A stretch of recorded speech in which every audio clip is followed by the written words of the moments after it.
Parce que Mathieu, il voulait en avoir. Si vous êtes capable par courriel de me les envoyer, parce que moi, je vais les envoyer à Mathieu, il voulait en mettre à l'intérieur de tout ce que tout le monde va dire. Puis de, tu sais, des fois, quand vous parlez de quelque chose, là, s'il y a des photos. Serge, on nous ramène 40 ans passés. 40 ans. Hein, les débuts de la fête des citoyens. Tout à fait. Tu te rappelles bien, un bon matin, tu m'as fait venir dans ton bureau. Oui, pour discuter des projets d'organisation d'une fête ici à Beauharnois. Et de là, tu m'as transmis des idées. Et on a, comme on dit, on a travaillé l'élaboration d'une fête regroupée. Et on avait choisi la fin de semaine la fête du travail pour une raison très précise, parce qu'il y avait déjà un événement qui s'appelle le concours des boîtes à savon du Club Optimiste de Beauharnois. En fait, c'était le Club Kilowatt. Ah!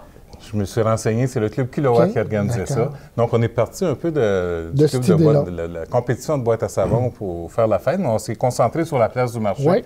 Historiquement, la fête du travail, c'est vrai qu'il y avait des courses de boîtes à savon, mais avant, c'était des courses à pied. Mon papa, mon défunt papa, était champion coureur à Beauharnois. Okay. Les gens l'appelaient le chevreuil. Okay. Mon père perdait jamais une course. Et il faisait ça sur la rue Saint-Charles. Coin Sainte-Catherine. Oh, oui, je me rappelle, là, oui, très bien. Et la course était là, sur la rue Saint-Charles, à partir de Sainte-Catherine, puis mon père, les gars, en tout cas. Il y avait des courses à pied, il y avait toutes sortes de choses, puis les gens participaient. C'était vraiment... C'est vrai que la fête du travail, c'était comme la fin de l'été. On débute, moi, dans mon cas, on débute l'école. Et te rappelles-tu du nom de la première fête des citoyens? Bien, écoute, j'ai des petites idées, mais toi, tu vas m'en dire plus. Oui, écoute, ça s'appelait une super participofête. Oui, c'est vrai. C'est un peu drôle comme nom, mais on avait fait un concours pour trouver le nom et puis un logo. Puis je dois vraiment avouer que c'était le moins pire de la gang, parce qu'on avait eu peut-être une centaine de candidatures, mais on s'arrachait les cheveux. On dit, ben non, on ne peut pas choisir là-dedans, ça ne va pas d'allure. Finalement, on a pris une super participofête. Aujourd'hui, on en rit, mais finalement, ça a fait la job dans le temps, comme on dit. Hein? Tout à fait. Et ce que j'ai constaté, moi, lors de ce premier événement-là, parce qu'on partait de rien, donc on avait tout à bâtir, c'était l'implication des bénévoles qui venaient de l'expérience qu'on avait eue de la finale régionale des Jeux du Québec ici à Beauharnois. Des gens qui ont participé, puis j'ai des noms en tête, là, mais sans trop les nommer, mais c'est grâce à ça, l'implication des bénévoles à l'organisation de l'événement. Et bon, bien, de là, la fête a grandi et elle a évolué au cours des années. Là. Oui. Et dans le temps, peut-être rappeler aux gens, les spectacles qu'on avait, bien, il n'y avait pas de Céline Dion ni de Robert Charlebois. C'était Clément Lévesque qui était là avec sa guitare, qui chantait des chansons françaises. Il y avait Ninon Bouc, une fille de Beauharnois qui chantait aussi, était connue dans Beauharnois.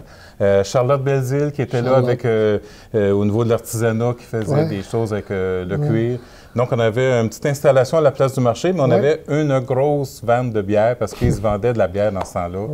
C'était pas possible. Oui, écoutez, il y a eu des événements. Comme il n'y avait pas de spectacle dans la première édition, c'était plutôt une fête, on appelle ça une fête bal costumé, qui avait lieu à l'Aréna André Richard, et avec un costume d'époque, avec des calèches. Et ça, c'était la première édition.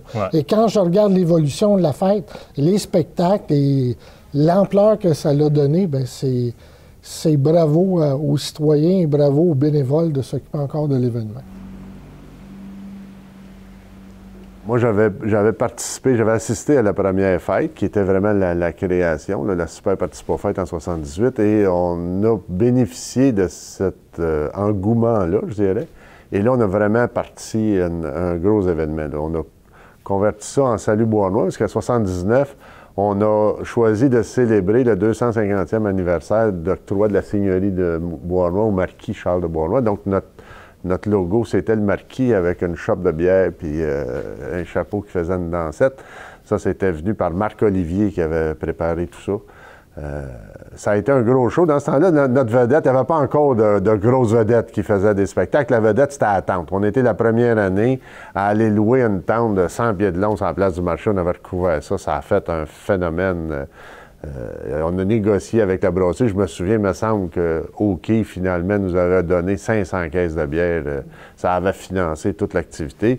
Puis comme on n'avait pas de grosses vedettes, financièrement, on était très à l'aise dans ce temps-là. Bon, écoute, on avait fait un show extraordinaire, je me rappelle, avec Elvis Shaw. C'était un imitateur d'Elvis Presley local dans le temps. On avait fait une annonce de ça, puis on l'avait fait parader dans les rues de Bois-Noir avec 2 chars de police, les sirènes dessus pour amener le monde en place du marché. Écoute, on rentrait plus sur la place du marché tellement c'était plein, puis tout le monde avait joué le jeu dans le temps. Là. On avait organisé un bal du marquis, tout le monde costumé en 1700. On s'était pratiqué, je me rappelle, avec Yvan Tisseur, Gaétan Dagenet, tous les organisateurs, costumés. On se pratiquait au manoir pendant 2 mois de temps à danser le menuet pour être en mesure de faire ça le soir du spectacle du bal. Ça avait été tout un événement. La salle, là aussi, pleine et énormément de gens de Bois-Noir costumés là, de 200 ans en arrière. Ça avait été vraiment quelque chose et une participation phénoménale. Là. C'est la première année où on avait dit à la ville dans le temps, on va faire un comité, on va s'organiser, on va le financer, on va tout faire ça. De mémoire, on avait laissé la fête avec un surplus de 10 ou 15 000 $ à la fin de l'opération. Et les gens étaient vraiment embarqués dans ce temps-là, les commerçants embarquaient, le monde. Et je pense que l'engouement qui avait été créé la première année avec peu d'équipement, parce qu'eux autres, ils avaient vraiment parti avec l'idée, ça avait donné le goût au monde de fêter. Puis la fête du travail, historiquement, à Bois-Noir, il y avait presque toujours eu des événements à la fête du travail. C'était la seule affaire qui se passait dans le coin. Fait qu'on était embarqués là-dedans et ça a vraiment marché. Puis le monde s'impliquait. Dans ce temps-là, j'étais plus jeune qu'aujourd'hui aussi. Là. Ça a été une nouvelle gang d'impliqués. Bien, on trouvait que Super Participa Fête, c'était compliqué à dire. Le Salut Bois-Noir, il allait avec le bonhomme, parce que quand Marc-Olivier nous avait dessiné la caricature du marquis, tu sais, les mousquetaires, quand tu les vois, il y a toujours une espèce de surtout par-dessus, là. Écoute, on avait fait faire ça. Il y avait des petites filles qui étaient habillées comme ça pendant tout l'événement, qui faisaient le trafic sur les rues, à toutes les activités qu'on avait, c'était ça. Et Salut Bois-Noir avec le marquis puis le verre de bière, on trouvait que ça allait bien avec la fête. D'ailleurs, c'est resté après ça, je pense, pendant les 25 années qui ont suivi. Ça s'est toujours appelé Salut Bois-Noir. Paul. Oui. On retourne dans le temps. Encore une fois. Encore une fois. Les Jeux du Québec avaient amené cet engouement que Claude, le mot qu'il a utilisé était vraiment, vraiment juste. Le monde avait sorti.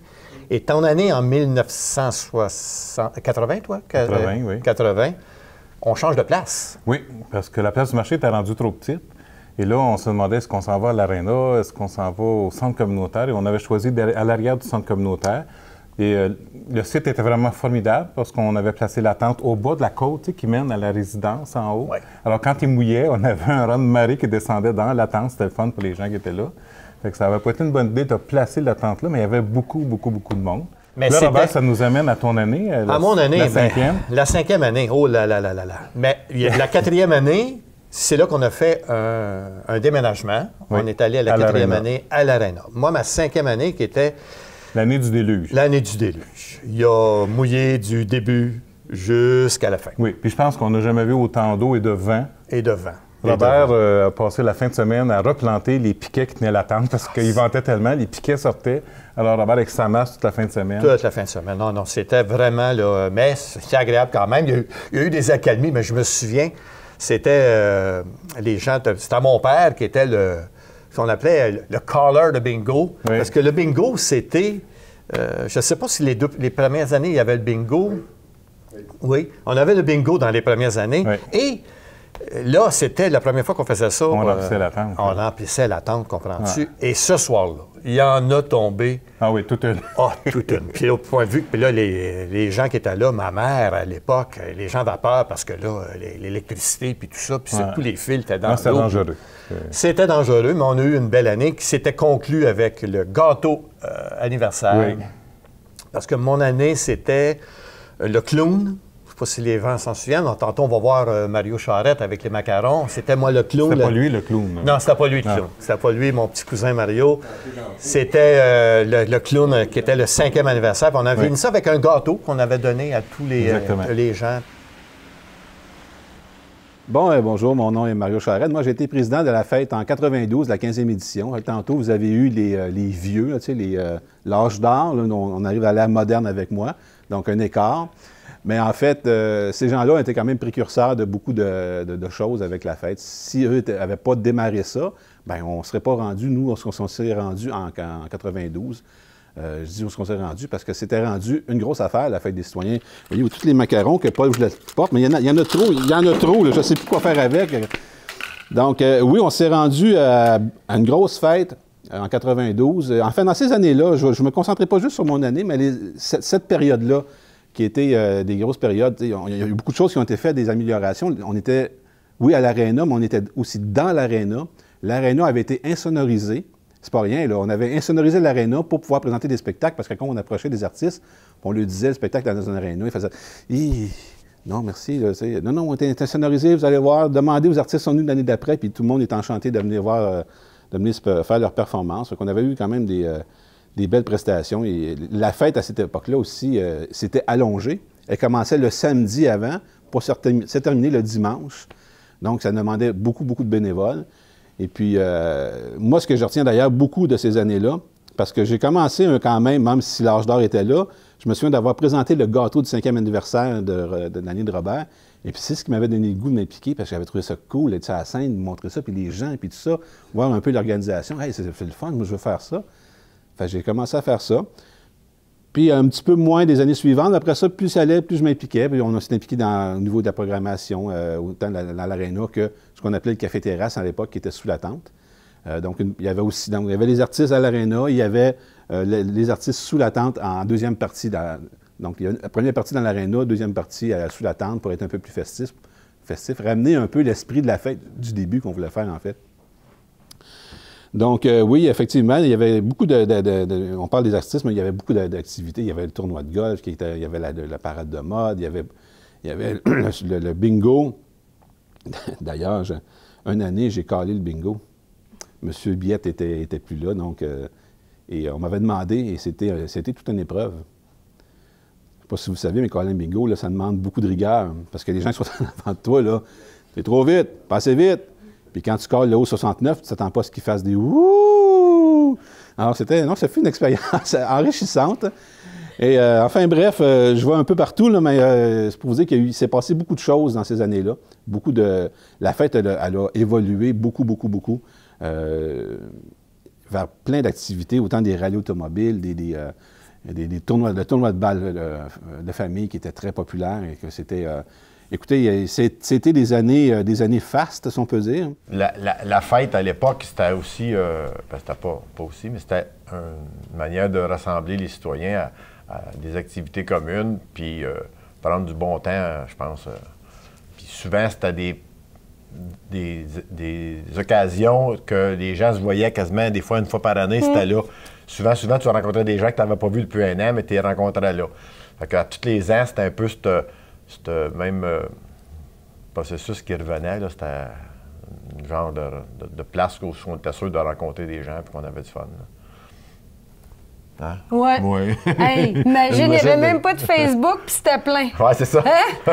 Cette année, on mise beaucoup sur le Facebook et sur les... Bien, je vous le souhaite. Ben oui, mais ça va marcher pareil. Non, mais je veux dire... Mais c'est le même master qu'on n'a pas le choix. Là. Si on ne fait pas, on va en faire. Non, je sais bien. Puis, dans ce temps-là aussi, je trouve que c'était comme un peu notre party. Oui. Hein, on était contents de se voir avant, préparer les choses. Ouais. On avait le président, les 4 organisateurs. Il y avait, mettons, 7 des spectacles, parce que j'étais là. Il y avait les spectacles dans l'aréna. C'est celui-là qui marchait beaucoup bien. Hein, qui était le meilleur, de toute façon. Il y avait la maintenance, Sylvain Monpetit, puis il y avait un autre, c'était les finances. Là, tu te souviens? Les finances, ils comptaient l'argent en haut. Hey, ça rentrait, là. Je me souviens, Pierre Le Cavalier, là, avec la machine, là, il y avait... Eux autres, là, ils étaient confinés là, toute la semaine. Eux autres, j'ai fait une ou 2 ou 3 années des recherches de commandites. Là, cette année, mon Dieu! Pas cette année, mais depuis des 2-3 dernières années, il y a eu des commandites de plusieurs mille. Mais dans ce temps-là, on allait chercher ça, c'était à coût de 50$, là, mettons, des centaines eux autres, ils travaillaient fort en ce moment. Moi, je l'ai fait 2 ans, là, je te dis. Quel job, c'était un job très difficile. Puis, exemple, anciennement, il y avait une propriétaire d'un restaurant. Bien là, si vous pensez que moi, vous donner 50$, tous mes clients s'en vont à la fête pendant cette fin de semaine-là, puis il manque du monde. Donne-les pas ton 50$. Puis tu te souviens-tu d'un commandite dans ce temps-là? On pouvait acheter, mettons, 10 caisses de bière, on avait une gratuite. Oui. Te souviens-tu de ça? On faisait un peu de profit là-dessus. Ouais, on la buvait? Non! Réal, il dévissait. C'est lui qui buvait les bières. Qu'on la paye pas, on n'a pas de... Non, mais... On avait bien du plaisir. Oui, c'est ça. Les commandites, nous... Oui, on a travaillé fort là-dessus. Réal, on n'a pas travaillé souvent ensemble, nous autres, hein? Non, on s'est vus souvent, mais on n'a pas eu l'occasion de... Puis je pense qu'on se parlait pas. Ben, on n'avait pas le temps. On n'avait pas le temps, on était trop occupés. Puis tu te souviens-tu, même si tu faisais partie d'un comité, tu donnais toujours un coup de main ailleurs. Je me souviens d'avoir peinturé des panneaux. Là. Il y avait une grosse exposition là, dans l'aréna, là, c'est les fermières, je ne sais pas trop. Là. Ouais, exactement. Mais il fallait peinturer ces panneaux-là à tous les ans. Puis je pense que ces panneaux-là étaient gardés dans la maison Hélice. Si je me souviens bien. Ça se peut fort bien, oui. C'est pas toi qui les emmenais, non? Non, mais je me rappelle que des gens allaient les chercher là et les amenaient à l'aréna. Hey, c'était toute une job. Fait que tout le monde donnait un coup de main à n'importe quel comité. Là. Oui, vas-y. Ouais. Puis tu as raison de dire que tout le monde donnait un coup de main à tel comité. Comme je disais tantôt, les spectacles finissaient à 2 h du matin, puis on démontait ci, démontait ça, on arrêtait un peu. On voyait un autre, garde les bords, c'était pas à nous autres de s'occuper de ça parce qu'on s'occupait.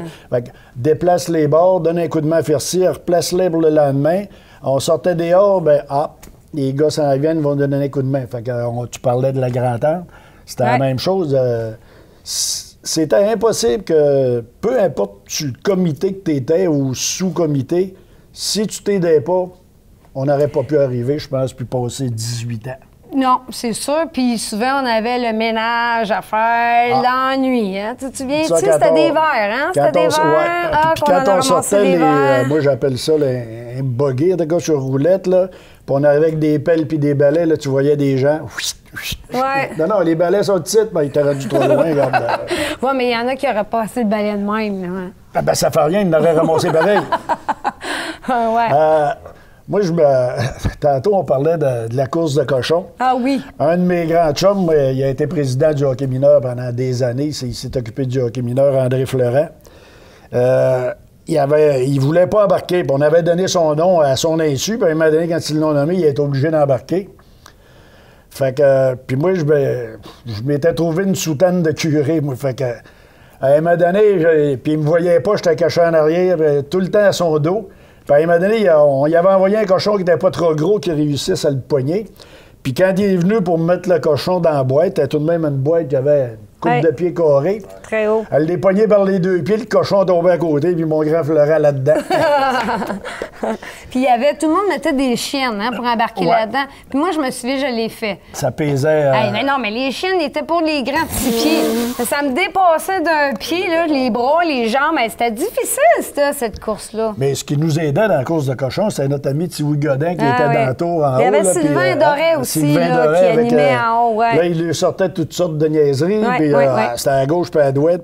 Allô, Dominique? Salut, Mario. Tu parles? Non! Tu vois qu'on révèle des choses un petit peu... Ben, on était jeunes et fous, hein? Oui, effectivement. Plutôt toi. Mais moi... On n'était pas grands, en tout cas, hein? Non, on n'était pas grands. Mario, on s'est occupé de la tente. Les shows, toutes les shows qu'il y avait dans la tente extérieure. Hein? C'était pas des shows connus, mais c'était des bons shows. On a lancé... Quand il y avait les gros noms dans l'aréna, là... Avant, oui. Oui, puis nous autres, on faisait le fun à la fin de soirée, là, tu sais. Oui, mais avant aussi. Parce que le monde... Je sais pas, de quoi tu parles? Oui, c'est ça. Mais tu te souviens, on avait installé la tente d'un certain sens. Elle était grande, cette tente-là. On pouvait accueillir je sais pas combien de monde. Puis à un moment donné, une année, on s'est dit, on aimerait ça un petit peu la tasser. Là, les gars de la maintenance, là, ils criaient parce qu'ils faisaient d'autres trous dans l'asphalte. Pourquoi? Parce que ça va être plus beau. Et mon Dieu, qu'on s'est fait chialer après. Puis on avait des artistes, puis Arsenic 33, là, c'est nous autres qui les a lancés en passant. Hein? Mais c'était le fun aussi, parce que les gens qui sortaient de tu sais, le spectacle dans l'aréna, dans le fond, les gens étaient là, puis ils écoutaient ça, puis ils buvaient un peu, mais ils fêtaient après. Ouais. En dessous de la tente, alentour de la tente, là, il y avait de l'ambiance. Ouais. L'ambiance était forte. Ouais. Le monde jasait, le monde se retrouvait, tu avais la musique qui jouait. C'était pas nécessairement là juste pour écouter, mais il y avait une ambiance là, que les gens, souvent, quand ils disaient qu'ils retournaient à la fête, c'était pas cette ambiance-là. Oui, puis les shows aussi, il y en avait avant le spectacle. La tente ouvrait avant, puis on arrêtait, mais on ouvrait les portes. Ça a été la destination pendant 10 ans. On ouvre les portes à 7h moins quart, à 7h. Ça, OK, on ouvre, là, il pleuvait, des fois, on se dépêchait. Ils vidaient notre monde. On se disait, non, on ouvrait plus tard parce que les autres, vous allez partir. Mais non, il faut ouvrir parce que le monde, il faut tout qui rentre. Mais non, mais attendez, on n'a pas fini en dedans. Et ça, c'est à tous les ans, là, à tous les shows de fin de semaine. Puis on était fatigués. Ça durait 10 jours dans ce temps-là. Tu te souviens, la grosse fin de semaine du début, toute la semaine, nous, il y a plein de monde qui prenait congé cette semaine-là parce qu'on se couchait hyper tard. Tu couchais, toi, dernière fois? Parce que je regardais, elle avait rendu le dimanche, là, t'avais une fille qui n'avait pas dormi bien. On se ressemblait tellement. C'est vrai, tant qu'à ça. Fait que là, des fois, on se couchait super tard, on revenait le matin pour préparer nos absents. C'était un gros 10 jours, là. La fin de semaine, la dernière, puis personne n'avait de voix. Te souviens-tu des spectacles qu'on fait dans l'après-midi aussi? Le concours de lip-sync. Ah oui, je m'en souviens. C'était cute, hein? C'était mignon, ça. Des jeunes là, de 8, 9, 10 ans qui imitaient du Madonna, je me souviens plus les autres noms, les New Kids on the Block. C'était vraiment le fun à voir.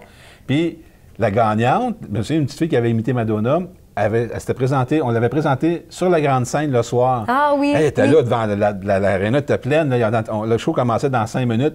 Elle faisait son lip-sync de Madonna. Écoute, ça avait été un beau souvenir pour elle. Je me souviens plus, on l'a pas vu celui-là. Hein? Fait que moi, mon beau échange, je dois commencer parce que la seniorité est là. L'ancienneté.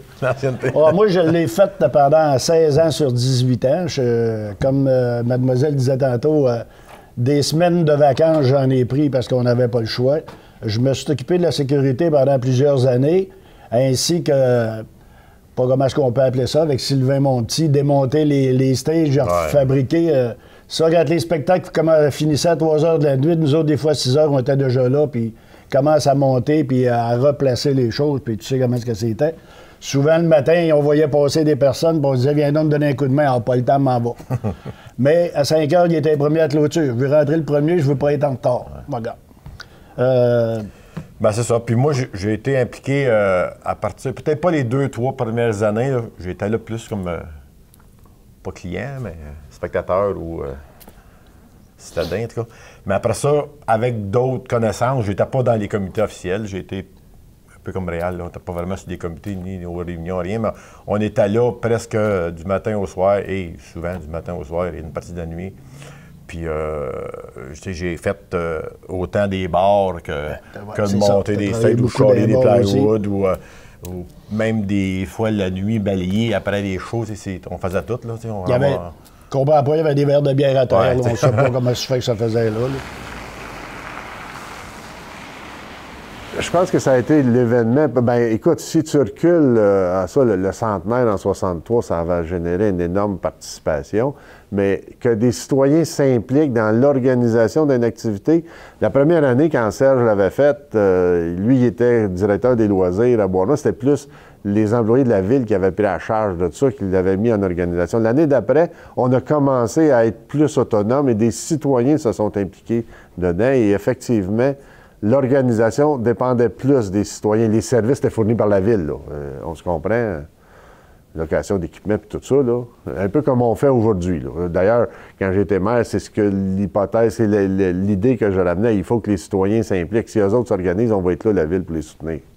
Mais on peut pas, une ville ne peut pas continuellement tout organiser ça. Tu sais, la quantité de bénévoles, je racontais tantôt l'anecdote, moi, quand j'ai présidé ça, ça faisait 1 an et demi que j'avais arrêté de fumer, j'ai recommencé pendant l'organisation de la fête. On se réunissait chez nous dans la cuisine, une dizaine de personnes, tout le monde fumait comme des cheminées dans ce temps-là. Tu vois, tu coupais le fumée au couteau pour rentrer dans la maison, j'avais recommencé à fumer.